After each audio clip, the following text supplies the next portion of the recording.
పంట విస్తారము కానీ కోతకండ్రు తక్కువ. కోతగాను తప్పవలసిందిగా తండ్రిని ప్రార్థించండి. క్రీస్తు ఎందుకు సహోదరి సహోదరులారా, క్రీస్తు ప్రభు తన యొక్క 72 మంది శిష్యులను తన యొక్క శుభవార్త నిమిత్తమై ఈ లోకంలో పంపినటువంటి గొప్ప సంఘటన ఈరోజు మన వాక్యం ద్వారా వింటూ ఉన్నాం.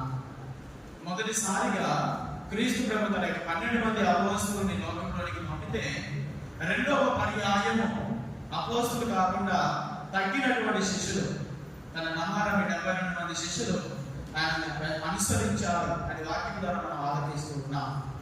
ఈ 72 మంది శిష్యులను కూడా క్రీస్తు ప్రభు లోకంలోనికి పంపుతూ ఉన్నాడు.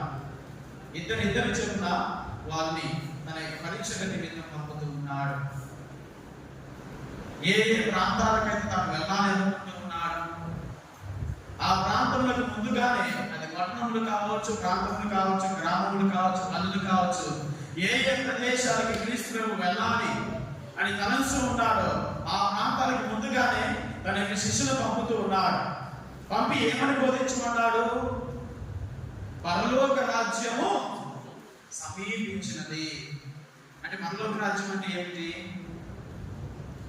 మన యొక్క ఆలోచన ప్రకారం పరలోకం అంటే ఏమిటి?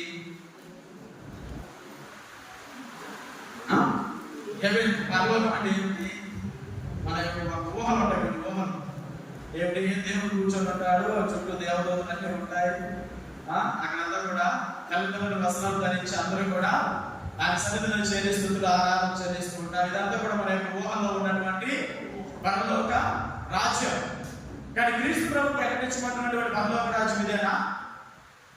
దీని గురించి ఆయన ప్రకటించబడింది. పరలోక రాజ్యము సమీపించినది. అంటే ప్రభువు రాబోతున్న పరలోక రాజ్యం అంటే ఇదేదో మన ఊహాగానంలో ఉన్నటువంటి ఇది కాదు. స్వయంగా క్రీస్తు ప్రభువే పరలోక రాజ్యం. ఆయన రావటమే పరలోక రాజ్యం, ఆయన ఉండటమే పరలోక రాజ్యం. ఇప్పుడు ఆయన మన గృహంలో ఉన్నాడనుకోండి, దానికి ఇచ్చినటువంటి పరలోక రాజ్యం మరొకటి లేదు. ప్రభు మన సంఘంలో ఉన్నాడనుకో, అదే పరలోక రాజ్యం. కానీ పరలోక రాజ్యం అంటే ఏదో ఊహలోకి వెళ్ళిపోవడం కాదు. దేవుడు ఎక్కడైతే ఉంటాడో, క్రీస్తుని యొక్క ప్రేమ, క్రీస్తు ప్రభుని యొక్క ఉనికి ఎక్కడైతే ఉంటుందో అదే పరలోక రాజ్యము. కానీ ప్రభు రాబోతున్నాడు అని చెప్పేసి ఆ యొక్క శిష్యులకి ముందుగానే ఆయన తెలియజేసి పంపినటువంటి సందేశం అదే. పరలోక రాజ్యం సమీపించబోతుందని చెప్పేసి మీరు వెళ్ళి ప్రకటించండి. అంటే నేను రాబోతున్నాను, ఆ ప్రాంతంలోకి వారి మధ్యకి నేను రాబోతున్నాను కాబట్టి సత్యాన్ని మీరు ముందుగానే వెళ్ళి వారికి తెలియచేయండి. కానీ వారు సిద్ధపడతారు. ఈ పరలోక రాజ్యాన్ని అంగీకరించడానికి, ఈ పరలోక రాజ్యాన్ని స్వీకరించడానికి వాళ్ళందరూ కూడా సిద్ధపడతారు. అంటే ప్రభుని స్వీకరించడానికి వాళ్ళు సిద్ధపడి ఉంటారు అని చెప్పేసి క్రీస్తు ప్రభు తన యొక్క శిష్యులను పంపుతూ వారిని బోధించమన్నటువంటి విషయము ఇదే. పరలోక రాజ్యం సమీపించినదని మీరు ప్రకటించండి. మిమ్మల్ని ఆహ్వానించే వారికి ఇదే విషయాన్ని ప్రకటించండి. మిమ్మల్ని ఆహ్వానింపని వారికి కూడా ఇదే విషయాన్ని ప్రకటించండి. కాబట్టి 2 రకాల ప్రజలు ఉంటారు.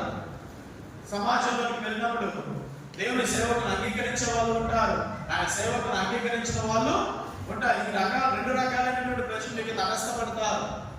కానీ మిమ్మల్ని పంపిస్తూ ఉన్నాను, ఈ 2 కోవలకు చెందినటువంటి ప్రజలు మీకు ఎదురవుతారు. కాబట్టి గమనించండి, దాని ప్రకారం మీ యొక్క పరిచర్యను కొనసాగించండి. మిమ్మల్ని అంగీకరించేటువంటి వారి గృహంలోనికి ప్రవేశించండి, వారితో పాటు ఉండండి, వారితో పాటు భుజించండి. వారు ఏం పెడితే అది తినండి, వారితో పాటు ఉండండి, భుజించండి. ఎక్కడైతే ఆ శాంతి కావాలి మిమ్మల్ని ఆహ్వానిస్తూ ఉన్నాడో మీ శాంతి ఆ గృహం మీదకి, ఆ కుటుంబం మీదకి వస్తూ ఉంది.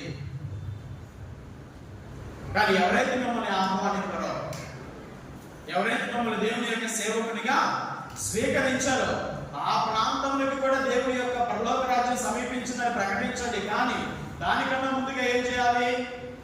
ఆ వీధిలోనికి వెళ్ళి వారి యొక్క వ్యతిరేకకి నిదర్శనంగా మీ యొక్క కాలి దుమ్మును అక్కడే విడిచిపెట్టండి.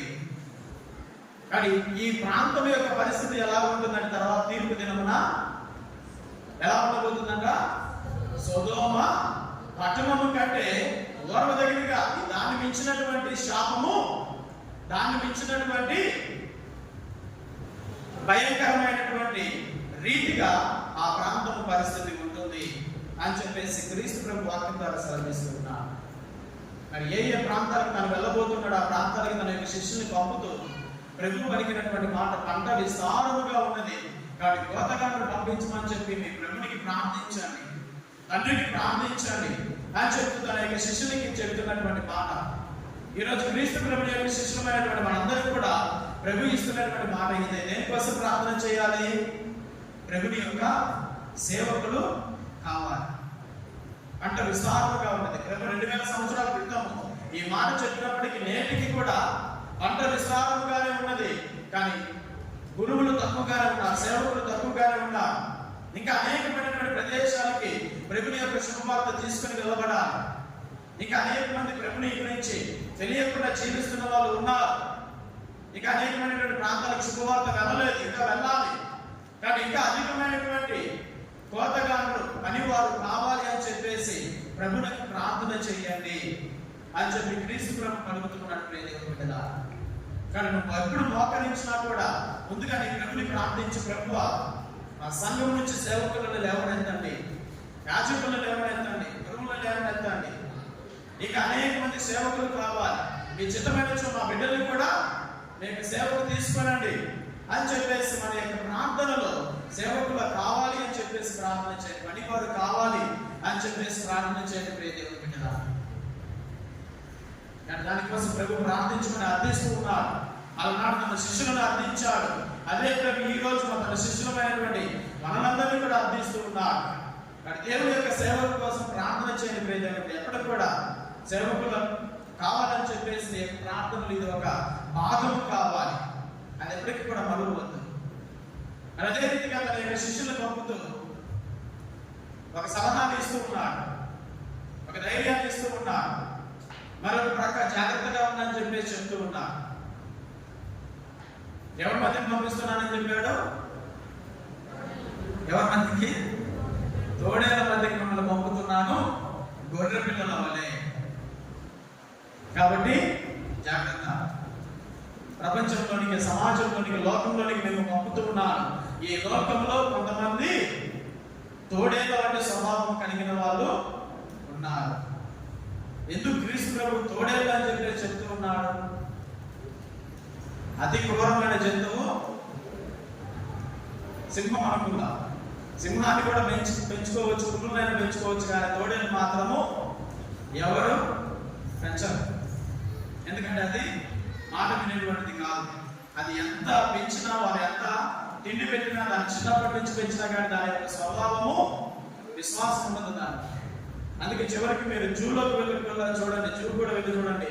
జూలలో తోడేళ్ళు మనకు కనపడతాయి, సింహాలైనా కనపడతాయి, పురుగులైనా కనపడతాయి, ఏనుగులు పెద్ద పురుగులు కూడా కనపడతాయి, కానీ తోడేళ్ళు మాత్రం మనకి కనిపించదు. ఎందుకంటే మాటనవై అంత ఈజీగా లొంగేవి కాదు, అంత ఈజీగా ఉండేవి కాదు. తోడేళ్ళు చాలా క్రూరత్వం కలిగినటువంటి.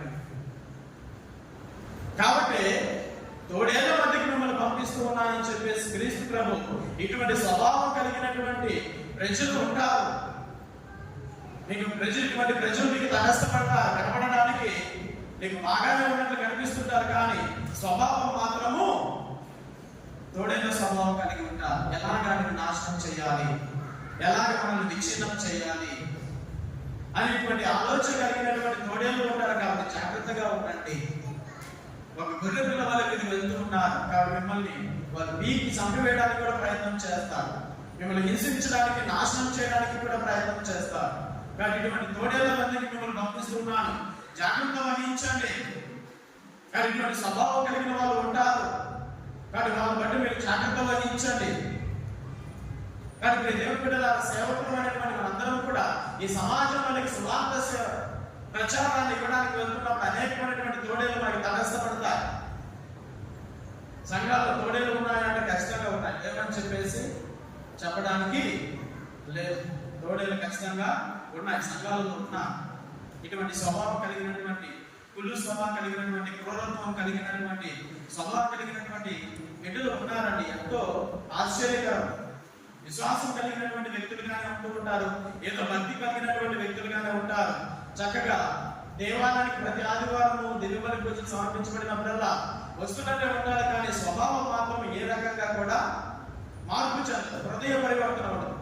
అటువంటి కుళ్ళు క్రూరత్వం అంతా కూడా హృదయంలో పెట్టుకొని దేవుని యొక్క సన్నిధానానికి నడిపించబడుతూ ఉంటారు. కానీ ఇటువంటి వారి గురించి ప్రభు ముందుగానే తన యొక్క సేవకులకి తెలియజేస్తున్నాడు, తన యొక్క శిష్యులకి తెలియజేస్తున్నాడు.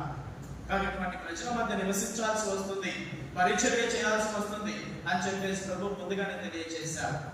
కాబట్టి పరిశుద్ధ గ్రంథం ద్వారా తెలియజేయబడినటువంటి ప్రతి వాక్యము కూడా సమాజంలో జరుగుతున్నటువంటి సత్యమే, సమాజంలో మనం చూస్తున్నటువంటి సత్యమే. ఈరోజు ఎంతమంది సేవకులు హింసించబడడం లేదు, వారు చేస్తున్నటువంటి సేవను బట్టి, వారు చేస్తున్నటువంటి మంచి కార్యాలను బట్టి, వారు చేస్తున్నటువంటి ఎంతో ప్రేమకరమైనటువంటి విధులను బట్టి వాళ్ళు హింసించబడుతున్నారు, చంపివేయబడుతున్నారు. ప్రియ దేవుని బిడ్డలారా, ఇది సత్యం.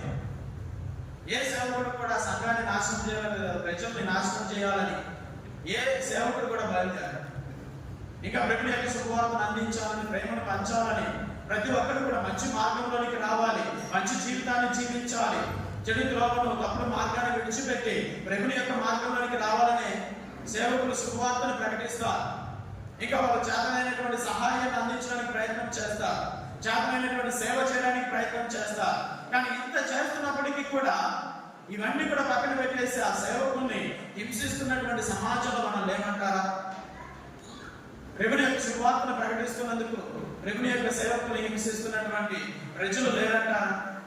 మనం చూస్తున్న మన ప్రదేశంలో, మన దేశంలో కూడా ఇటువంటి ఎన్ని మానవమాలు జరుగుతున్నాయని మన కళ్ళారా చూస్తూ ఉన్నాం. ఎంతో మంది సేవకులు ఏ రకంగా హింసించబడుతూ ఉన్నారు, చంపివేయబడుతూ ఉన్నారు, అనేకమైనటువంటి రీతిలుగా బందీలుగా చేయబడుతూ ఉన్నారు.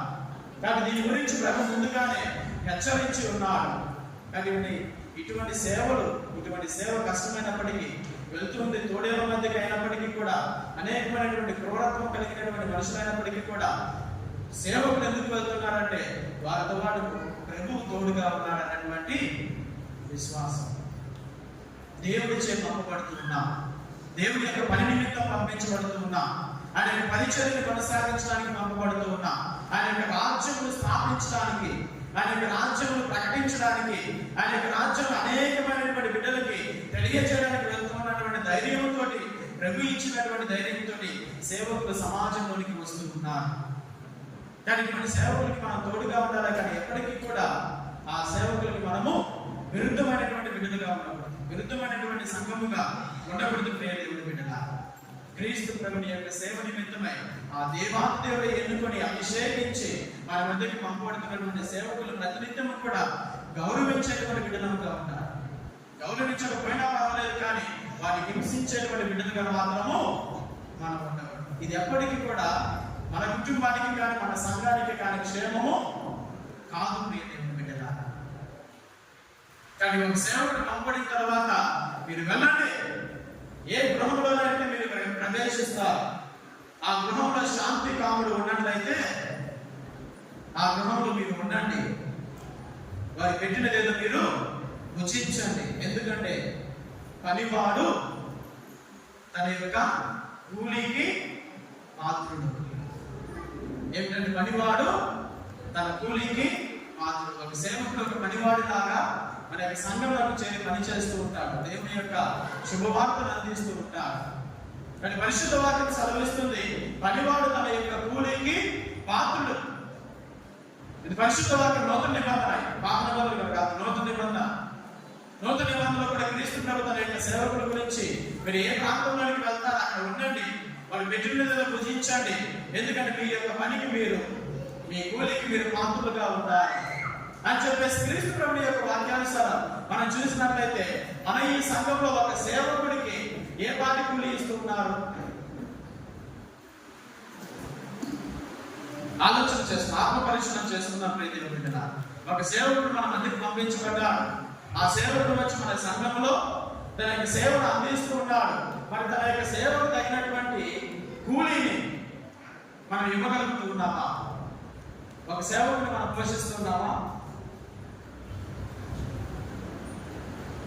మాకేం పరిశ్రమ, అదంతా మా పని కాదు. మేమేదో వస్తాము, గుళ్ళో కూర్చుంటాము, చెప్పింది ఏదో వింటాము, దివ్య సప్రసాదంలో కూడా వెళ్ళిపోతాం. ఆయన వాటికి ఆయన వస్తాడు, వాక్యాన్ని చెప్తాడు, వెళ్ళిపోతాడు అనేటువంటి రీతిగానే మన యొక్క ఆలోచన ఉన్నాయి. కానీ పరిశుద్ధ వాక్యం సెలవిస్తుంది, పనివాడు తన యొక్క కూలికి పాత్రుడిగా ఉన్నాడు. మరి ఏ కూలి మనం చెల్లించకుండా ఎటువంటి ఇవ్వాల్సినటువంటి విధానం మనం ఆ పనివాడికి ఇవ్వకుండా మరి ఆ పనివాడి యొక్క పనిని పొందుకుంటూ ఏ రీతిగా దేవుని యొక్క ఆశీర్వాదములు మన మీదకి వస్తాయనుకుంటూ ఉన్నాం, ఏ రీతిగా దేవుని యొక్క ఆశీర్వాదములు ఆ శాంతి మన యొక్క సంఘం మీదకి వస్తుందని చెప్పేసి మనం ఆలోచన చేయగలం. మన సంఘం ఈరోజు వస్తున్నటువంటి సేవకులకి ఎటువంటి కూలీలు కానీ తనకు కావాల్సినటువంటి పాత్రులైనటువంటి దానికి మనం ఏ రకంగా కూడా చెల్లించడం లేదు.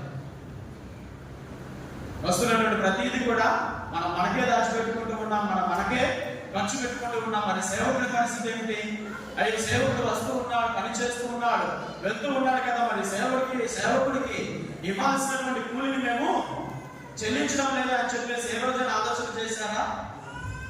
పరిశుద్ధ వాక్యం ప్రకారం ఒక రకంగా మనం చూసినట్లయితే మనం ఏ కూలిని కూడా ఆ సేవకుడికి చెల్లించడం, కానీ తన యొక్క పనిని మాత్రము వినియోగించుకుంటూ ఉన్నాం. మీకేం స్వామి బిషప్ గారు ఇస్తున్నారుగా, బిషప్ గారు ఇవ్వాల్సినటువంటి అవసరము లేదు, సంఘం ఇవ్వడం లేదు కాబట్టి బిషప్ గారు ఇస్తున్నారు.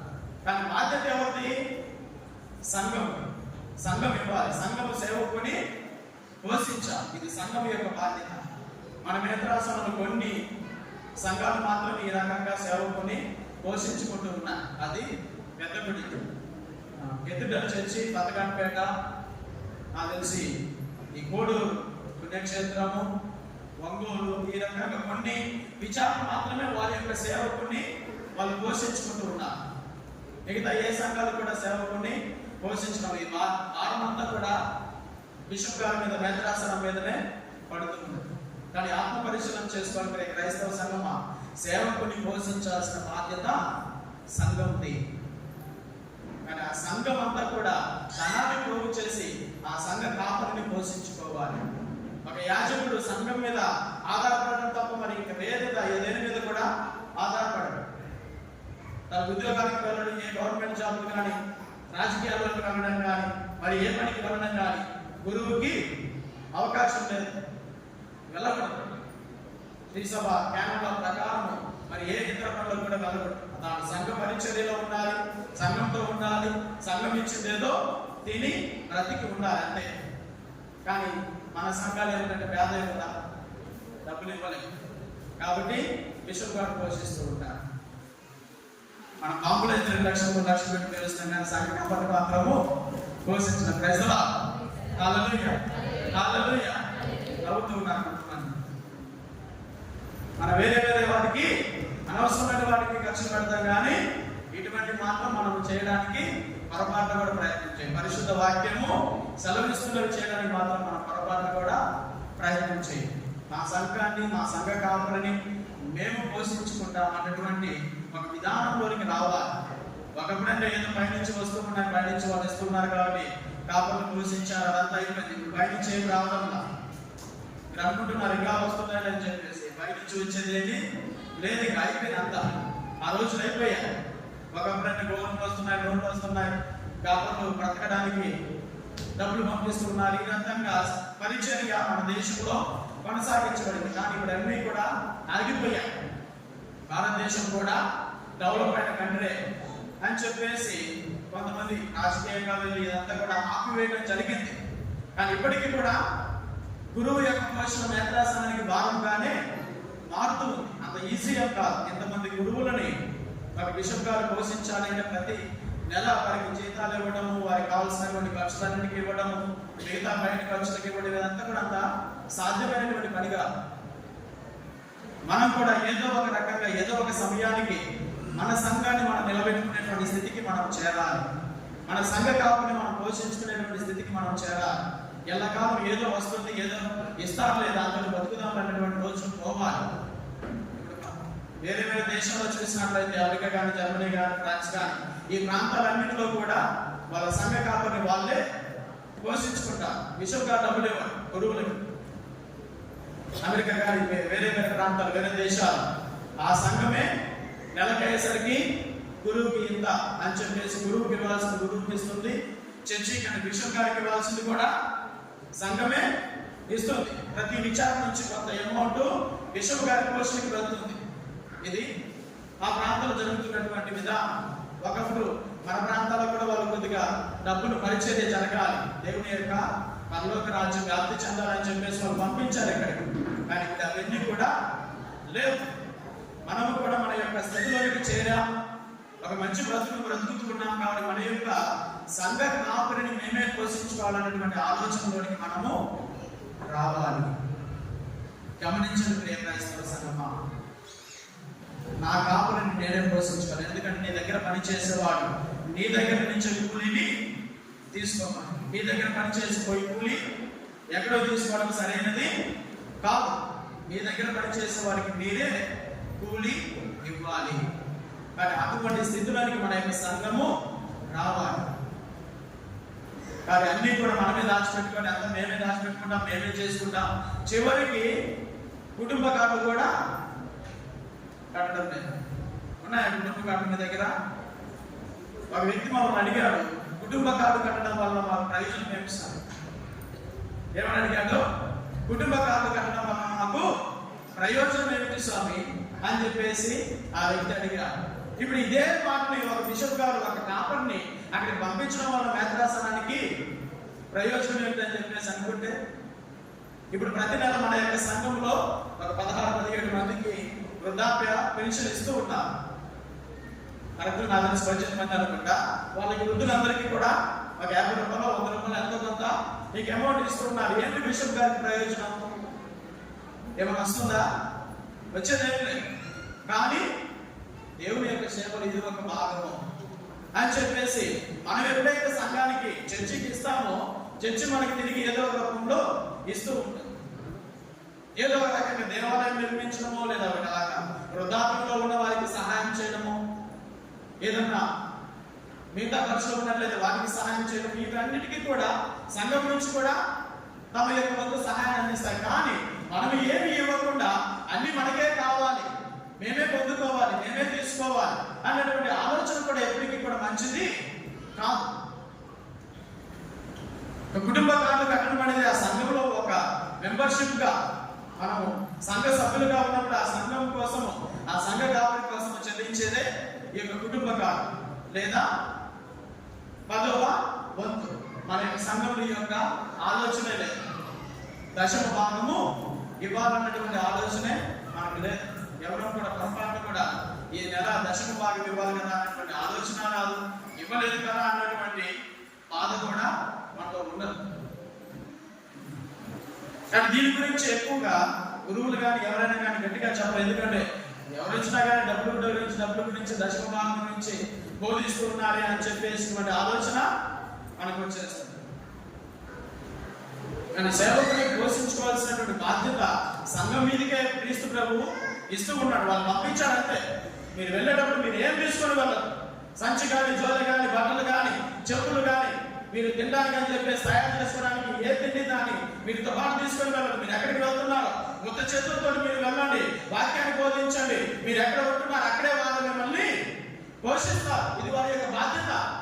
నువ్వు పని చేస్తున్నావు కాబట్టి నీ పనికి నువ్వు పాత్రలు అవుతావు. కానీ నీతో పాటు ఏమి మోసుకొని వెళ్ళవా, వాళ్ళని చూసుకుంటా అని చెప్పేసి ప్రారంభంలో ఆది సంఘంలో క్రీస్తు ప్రభు ప్రారంభించినటువంటి పరిచర్య ఇలాగ ఉండింది.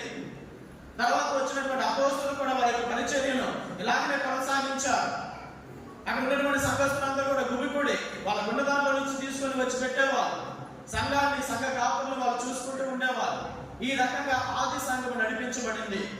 కానీ రాను రాను ఏమవుతూ వచ్చింది, సంఘము చర్చి మీద ఆధారపడటం ప్రారంభించింది. ఒకప్పుడు అది ఓకే, కానీ ఇప్పటికీ కూడా అలాగనే అదే స్థితిలో ఉండిపోవడం మంచిది కాదు. ప్రియ దేవుని బిడ్డ, మార్పు జరగాలి. సంఘ కాపులు పోషించుకునేటువంటి స్థితిలోనికి మనం రావాలి. అనవసరమైనటువంటి వాటికి ధనాన్ని వెచ్చిస్తూ ఉన్నాం. పనికి వాళ్ళ విషయానికి 10 నిమిషాలలో ఖర్చు అయిపోయేటువంటి వాటికి మనం ధనాన్ని వృధాగా వ్యర్థం చేస్తున్నాం. కానీ శాశ్వతమైనటువంటి వాటి కోసము ధనాన్ని వెచ్చించడానికి మాత్రం మనం సిద్ధముగా లేవు. కాబట్టి సంఘం ఎదగటం లేదు. ఆధ్యాత్మికంగా కానీ ఆర్థికంగా సంఘం ఎదగాలంటే ఆ వచ్చినటువంటి ధనాన్ని ఎలా ఉపయోగించాలి, ఎక్కడ ఉపయోగించాలి, ఎవరికి ఉపయోగించాలన్నటువంటి ఆలోచన కలిగి ఉండాలి. అప్పుడే సంఘం అభివృద్ధి చెందుతుంది. కానీ సత్యాన్ని మనం గ్రహించాలి.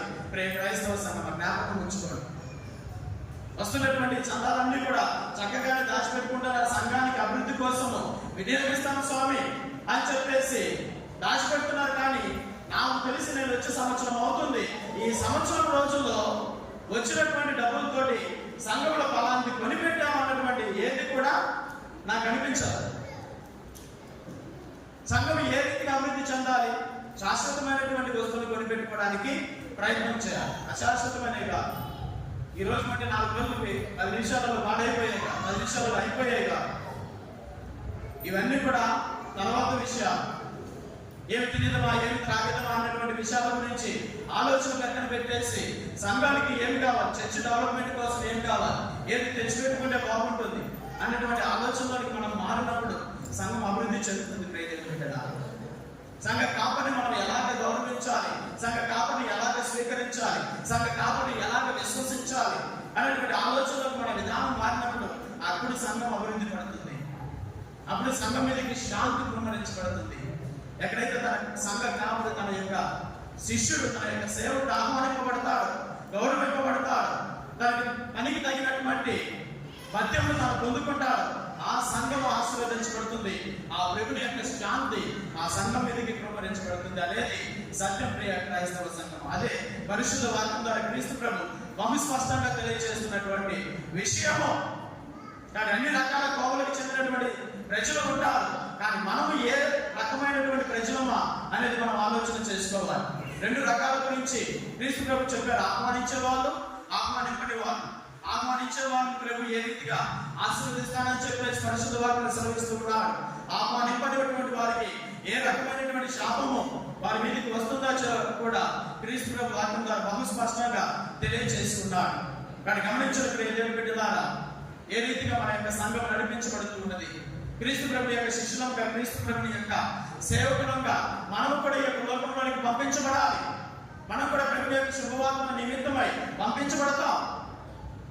దాన్ని పంపబడినప్పుడు మన యొక్క సేవ చేయడానికి మనం సిద్ధంగా ఉన్నామా? ప్రభు నాకు ఏదైతే ఇస్తూ ఉన్నాడు, ఏ ఆజ్ఞనైతే ఇస్తూ ఉన్నాడు, ఆజ్ఞ ప్రకారం నా సేవను కొనసాగించడానికి నేను సిద్ధంగా ఉన్నానా అని చెప్పేసి నిత్యం కూడా ఆత్మ పరిశీలన చేసుకోవాలి. క్రైస్తవుడు అంటే చేసి వచ్చి చర్చిలో కూర్చొని వెళ్ళిపోవడం మాత్రమే కాదు, ప్రభుని యొక్క శుభవార్తను ప్రకటించేటువంటి బిడ్డలుగా ఉండాలి. క్రీస్తు ప్రభు పంపించినటువంటి 72 మంది శిష్యులలో కొంతమంది స్త్రీలు కూడా ఉన్నారు. పురుషులు మాత్రమే లేదు, స్త్రీలు కూడా ఉన్నారు. 12 మంది అపోస్తలులు మాత్రం పురుషులే, కానీ 72 మంది శిష్యులు మాత్రము స్త్రీలు కూడా ఉన్నారు. వాళ్ళని కూడా ఇద్దరిద్దరు చొప్పున పట్టణాల్లోనికి, ప్రాంతాలకు పంపి ఉన్నారు. కానీ ప్రతి ఒక్కరూ కూడా పురుషులు స్త్రీలు అన్నటువంటి ఎటువంటి తారతమ్యం లేకుండా ప్రభుని యొక్క శుభవార్తను మన యొక్క పరిధిలో పరలోక రాజ్యం సమీపించినది కాబట్టి సిద్ధంగా ఉండండి అన్నటువంటి శుభవార్తను నిత్యము కూడా ప్రజల మధ్యలోనికి తీసుకొని వెళ్ళడానికి ప్రయత్నం చేయాలి. దానికోసమే నీకు నేను పిలువబడ్డా ప్రియ దేవుని బిడ్డనా. అంటే ఆ శుభవార్తను ప్రకటించడంలో ఎప్పటికీ కూడా మనం వెనుకాడవద్దు.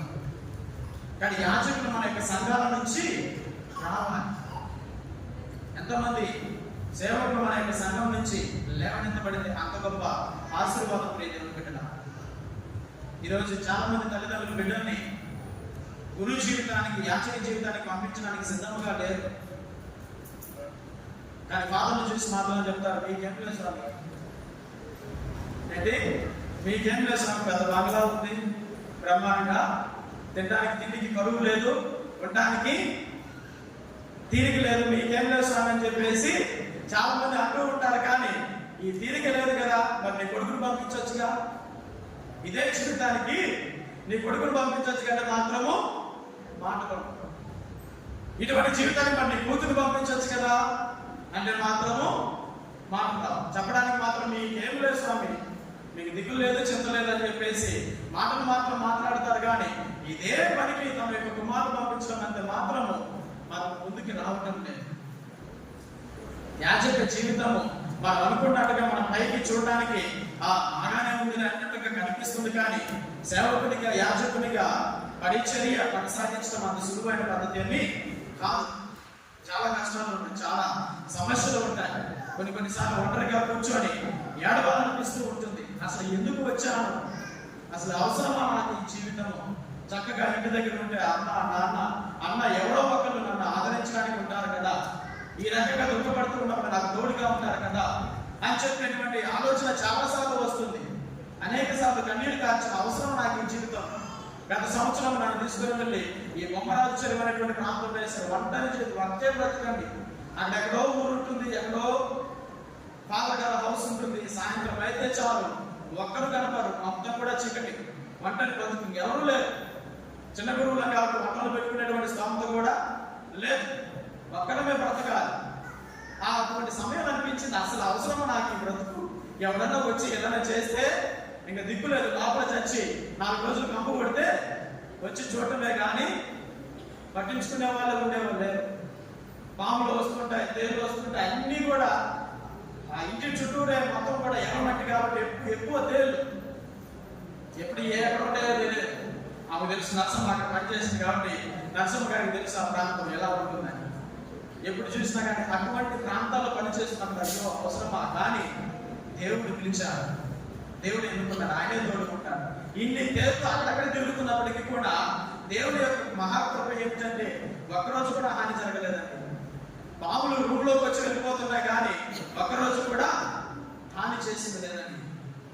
ఆ ప్రాంతంలో ఆదివారం పూజకి వెళ్తున్నప్పుడు, మిగతా రోజు పూజకి వెళ్తున్నప్పుడు అక్కడి నుంచి వేరే గ్రామానికి వెళ్ళాలంటే 15 కిలోమీటర్లు అడవి గుండా వెళ్ళాలి. ఈ 15 కిలోమీటర్లు ప్రయాణం చేసి వెళ్తున్నప్పుడు ఆ దారిలో పాములు పోతుంటాయి, అడవి పందులు వస్తుంటాయి. వాళ్ళు చెప్తూ ఉంటారు, స్వామి జాగ్రత్తగా ఉన్న అడవి పందులు వస్తాయి. ఇప్పుడు మార్గ మధ్యలో పెడుతున్నప్పుడు ఆ అడవి పందులు వచ్చింది అనుకోండి, ఒకటి కాదు, అవి గుంపుగా వస్తాయి.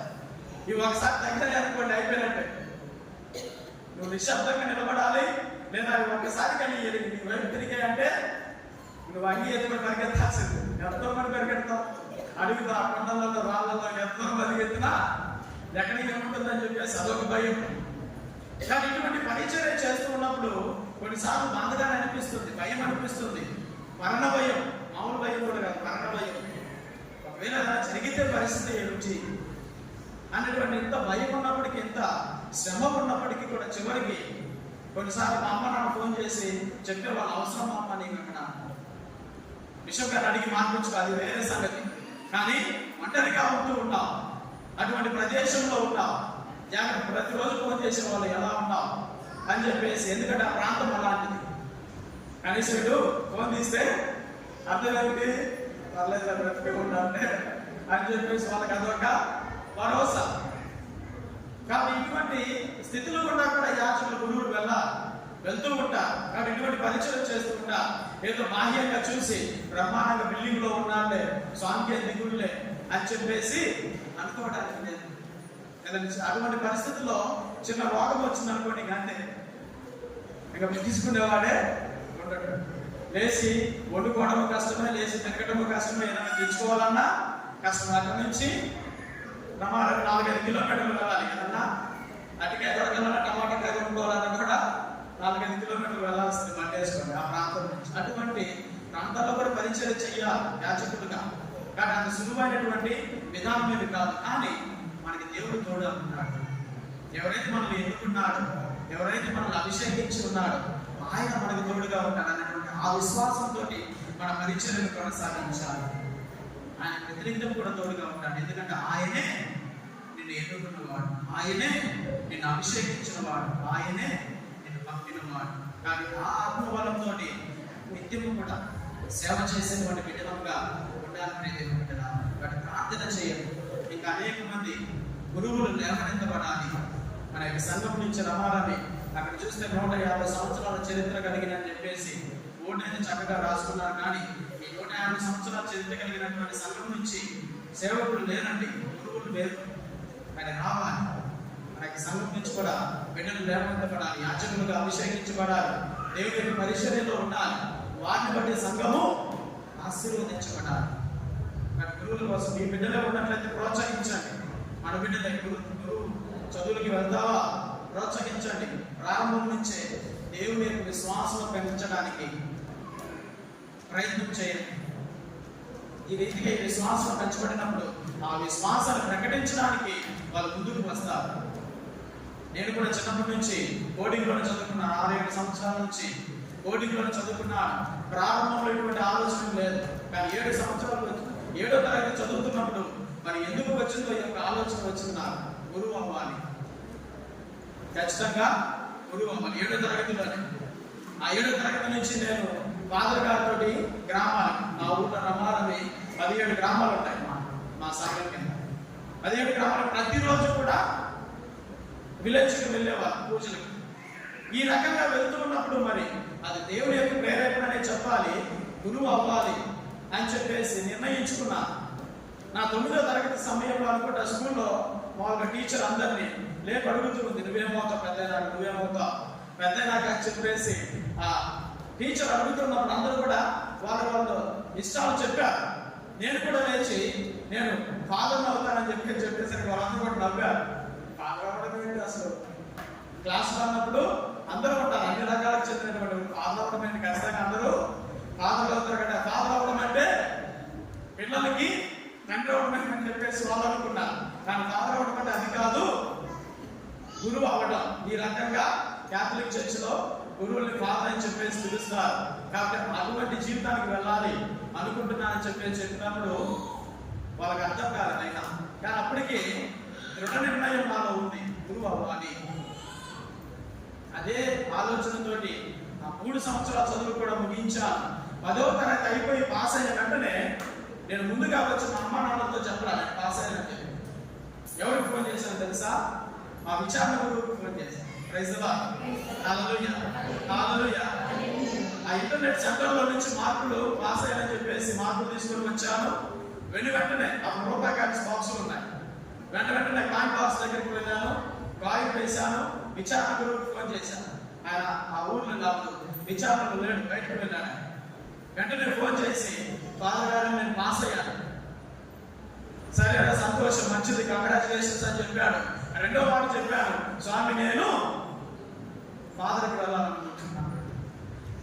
వెళ్ళాలనుకుంటున్నానని చెప్పిన వెంటనే సరే నేను వచ్చిన తర్వాత మాట్లాడుతానులే అని చెప్పేసి ఫాదర్ గారు చెప్పారు. మొట్టమొదటిగా 10 పాస్ అయిన వెంటనే ఉన్నటువంటి దృఢ సంకల్పంతో ఇంట్లో కూడా చెప్పలేదు, నేను ఇలా వెళ్తానని చెప్పేసి ముందు విచారణ గురువుకే చెప్పాను.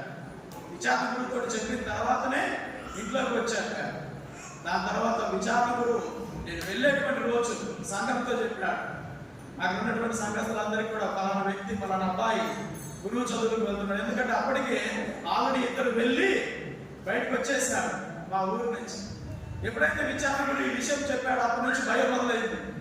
అయ్యో అవ్వకపోతే పరువు పోయినట్టే, ఇక ఇది కష్టంగా ఉందని చెప్పేసి బాధగా ఉందని చెప్పేసి తిరిగి వచ్చేస్తే పరువు పోయినట్టు. ఎందుకంటే ఊళ్ళందరికీ చెప్పేశాడు, చర్చిలో చెప్పేశాడు ఫాదర్ గారు.